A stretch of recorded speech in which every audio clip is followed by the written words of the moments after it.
Ladies and gentlemen, Melinda, thank you for this kind invitation. I thought that you would suggest that we swap the word Energiewende and we trade it into fracking. Then we could trade skepticism as well.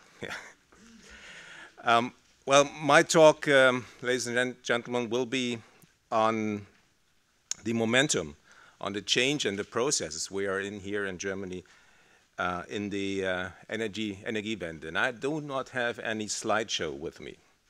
That is because I only need one picture, and that is already in your head. Please imagine the picture of a chessboard with the squares and the figures, the pieces on the square. I will need this a couple of times during my short presentation.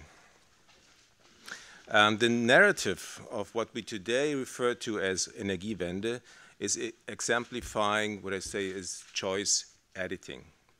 And that is because of the following reason. After the Fukushima havaree, the federal government, Mrs. Merkel, invited an ethics commission under the leadership of Klaus Töpfer and Matthias Kleiner to debate on how to proceed with nuclear energy in Germany. And Germany at that point of time and over the last 40 years was heavily divided about the issue of nuclear energy. There were some pro and some cons, and I won't go into this debate here, but I only say to you that almost half of the commission was from the pro camp and the other half was from the contra camp, and that they presented their cases with great seriousness. And they, from their part of the advocates, that conviction goes into long life experiences, a long background of their professional, academic, and political experience was involved. And there was, as in the German society, no inclination to compromise. It was all frontiers. Like in your chessboard, when you begin, you have the pieces on the places, all frontiers, no moves. This was exactly the situation about nuclear energy in Germany.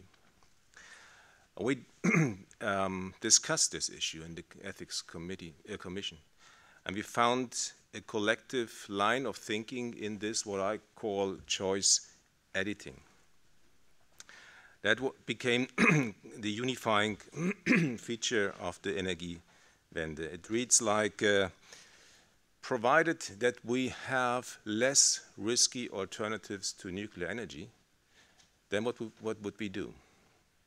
And this was a common ground for the 17 members of the commission to say, well, yes, let's look into the alternatives if they are less risky than nuclear energies. And we found, for the case of Germany at least, we found that we already have those options and alternatives. So we did not teach ethics. We did not say the pro or the contra position is more or less ethical. We said, well, the common ground here is to look into the way ahead and into options and regulatory strategies, basic research, applied research, the high-skilled workforces of those who are already doing business in renewable energies.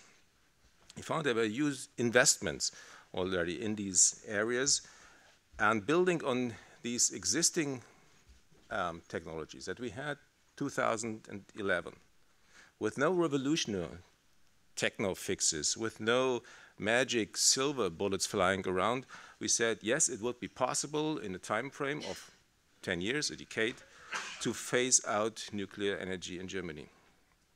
And this was a very conservative assessment. It was a safe ground then for the parliament and politics to come up with a consensus on the Energiewende. So choice editing, the role of innovation was in the first place, or the starting position for the Energiewende. What is our current status here? And again, we retrieve the chessboard. We are now in the opening game. We are moving pawns. So we're kind of ducking and hiding. Some of them are, at least. all the major figures are still in their position. We're moving pawns. And we have all sorts of difficulties, to be honest. Energy efficiency and the retrofitting of buildings is far too slow. Transmission capacities are not being installed as needed and as designed for. Offshore wind energy is facing a bottleneck with the grid access. We will have to backfit the old solar appliances to make them work on the grid. The market shows distorting effects. I will come to this later. And of course, the privileges for the bulk consuming energy intensive industries are adding costs without a clear effect on efficiency and innovation. And I have to say, when you look into the Energiewende, then I have honestly to say it's basically a Wende in electricity. We are far from opening, so to say, the Pandora box of the mobility schemes, of like urbanization, of like health, food and feedstock. And we do not even really trigger the issue of recycling all these small little devices. And all this would, of course, have to play a role in the broader sense of Energiewende.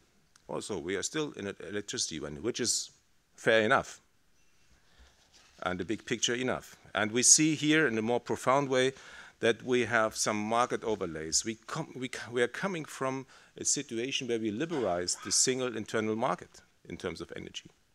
And this liberalization is now kind of backfiring to us. Because we and our neighbors, at least in Middle Europe, we have a power plant portfolio that has been built prior to the liberalization, mostly. So we now have a huge deficit in investment. And if you look into what Poland has and others, then you see that there is a need to find money for an investment strategy, and that comes in addition to what we are doing here in the Energiewende. The framing of the Energiewende needs for the actors to come up with kind of a new thinking. This is particularly very decisive, because up to now, the promoters of climate change policies have to promote climate change policies. They don't care about energy supply and security and safety. On the other hand, those who are advocating energy supply and safety did not really care about climate. Now we have to bring them together. That is the demand of the Energiewende. The timing is not really understood right now, honestly. We are still debating the idea of cold reserve and putting a nuclear power plant into so-called cold reserve. That would be a hot reserve, by the way, but it's called cold reserve. And we are lacking sound coordination and integration of measures, integration features, because that kind of Energiewende obviously means lots of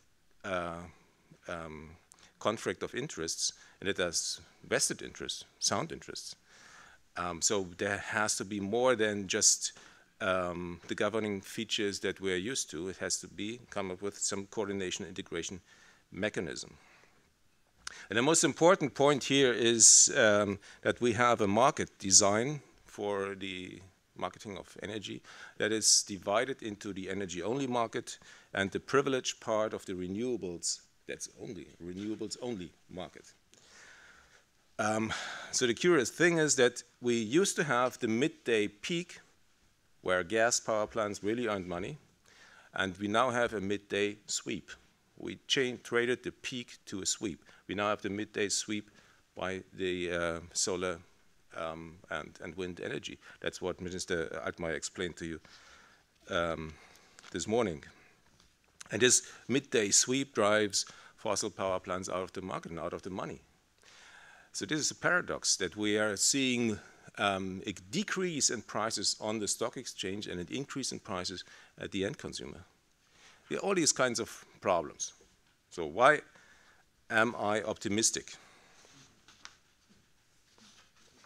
I had the huge privilege to work on the Energy Commission and to work with the IASS, the Institute for Advanced Studies in Sustainability, and to advise Professor Töpfer on his agenda in the Institute.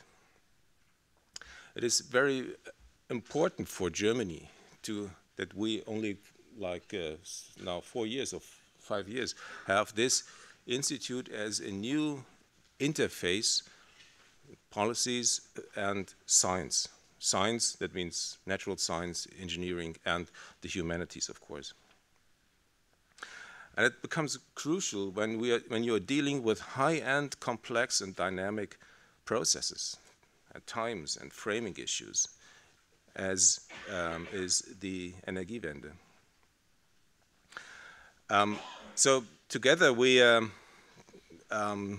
swap ideas on how to proceed and what kind of landmark points we would set in a kind of a forward-looking way. And I will mention 3 of them at least. One is the science-society interface. If you get a problem in your hand, then you have a couple of options to increase the speed in which solutions could be awaited. And science would be your first option here. And we have already in Germany, we spend lots of money. We never spend more money into science than we do right now. And this is a great achievement of politics. So we can use this scientific design, this outlay, as a hidden reserve for the Energiewende. But we have to demand what should come out of the scientific processes. And we should, in this demand-response game, should bring in the private sector. You could look into the German Energiewende as a real-time laboratory lab for inclusive progress and new technologies. There is no magic one technology around. So we cannot refer to the Energiewende just like doing, oh, well, I have an idea about the technology. It's quick and easy. You implement it, then you go away. No, but we have some disruptive technologies, or at least we have an idea of how a disruptive technology could work. They're kind of a game changer. 3 of them I will mention here. One is power to gas. Why is power to gas? To bring in wind power that is that maybe you don't need for the grid.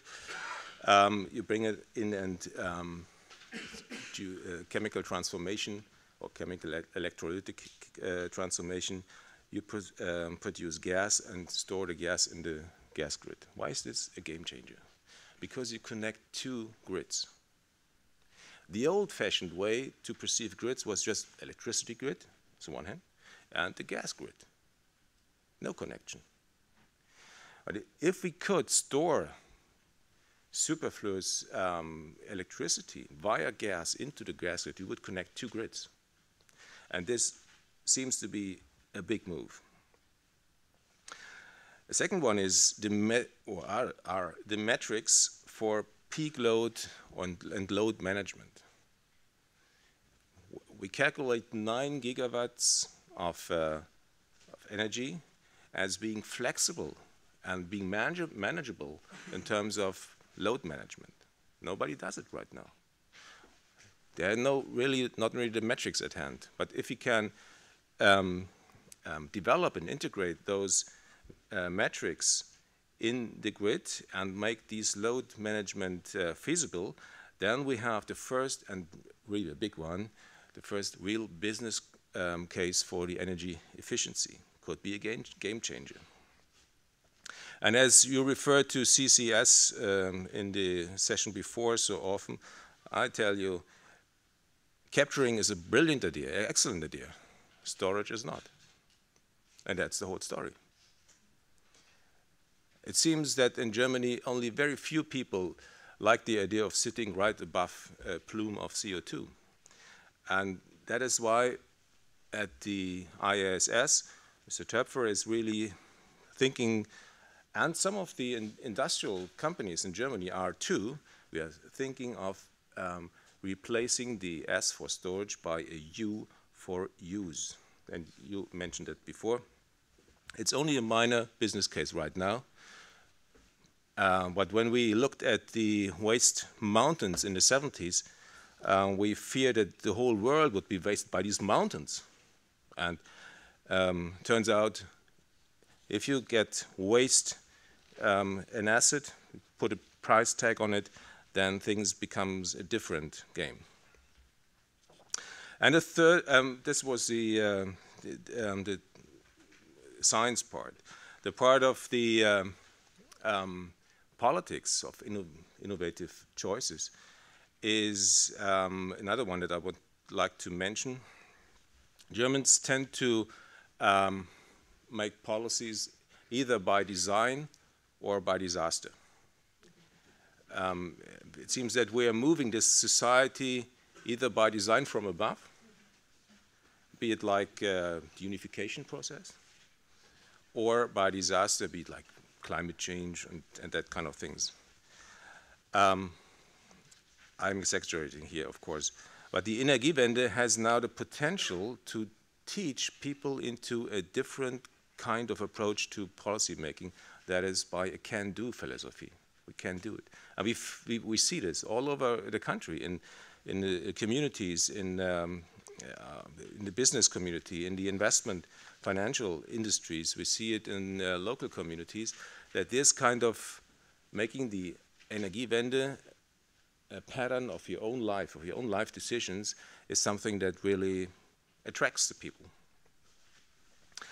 And the third issue that has to be, or is kind of an attractor for optimism, is that we should be able to make the market work for the Energiewende. It's not really doing it right now, and we're discussing costs in a very obsessive way in these days. We are not discussing investments, unfortunately.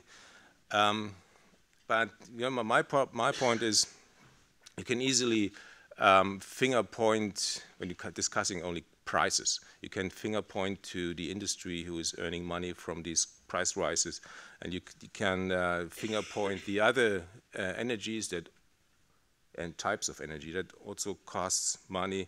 But at the end of the day, you have to acknowledge the market and the regime of subsidies is producing some of these distorting effects. And that's why I think the future will see a joint form of energy-only market for the fossils and energy and privilege market. We will flank the expansion of renewable energies with the residual load and power, and matching them, and thus guaranteeing security of supply. That's what people are thinking. That's where studies are being made. A political debate is underway. And obviously we will generate a revenue for the provision of power plant capacities. That's again this idea of capacity market that was referred to this morning. And we are looking into Europe, Nordic experiences with capacity mechanisms in order to make our own mistakes and not, you know, kind of, we're learning from Brits and from the Scandinavian countries. We're learning about the capacity market mechanisms. This is multiple mechanisms around, and we are looking into what could serve best the German market. My last point is on the business case and the case of sustainability.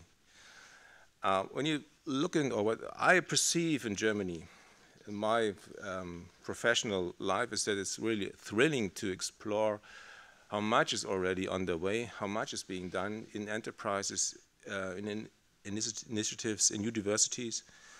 And I would not overstate this, but I think what we can see here is part of a paradigm shift. Young people and not so young people. They are exploring what their company and their local community and their initiative could do better to perform and to do some business case onto the sustainable economy. I think they are moving faster than perceived in society, in politics, and in the media. And that is why I would like to ask you to last time retrieve your chessboard image and have a closer look into this. And when you look closer into what happens on the chessboard, you see in Germany lots of people who are taking out chunks of white and chunks of black. They're painting it again.